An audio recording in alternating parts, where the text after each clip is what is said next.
How does a child development center gain and sustain funding? Who has the responsibility of maintaining and seeking out ongoing sources of income? The answers to these questions are as varied as the types of program that are available. If the program is a state-funded program, which means it is receiving tuition subsidies from the state of California, a contract is probably already in place. When a center has a contract with the State Department of Education, it comes with regulations and hoops to jump through. However, by meeting the funding terms and conditions, a business is able to provide care for children and families who would otherwise not be able to afford care. The Department of Education determines the amount that will be paid for each day or half day of attendance. Then, the center will bill the department. A challenge to this type of funding is the fluctuation of state allotments.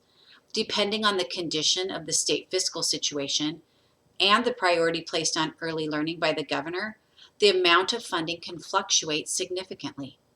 State-funded programs are frequently completely filled with a waiting list because parents need assistance in paying for care. If the program is privately owned program, the income will come from parent-paid tuition. Many times, centers also charge an annual enrollment fee. Materials fees may also be added. A challenge with this type of business is that income is dependent on enrollment, so a director must really be motivated to promote the business to ensure maximum earning potential. The quality of a program will directly impact the reputation of a center and certainly can and should impact the ability to keep spaces filled. There are other types of funding. Grants can be one way to gain special materials for a center, but most of the time won't pay for ongoing expenses such as salaries. These require work on the part of the director, but it can make a significant difference in the ability to provide additional services or learning opportunities. What about meals? Are they provided? Some centers participate in the federal food program in California called CACFP, or California Child Adult Food Program.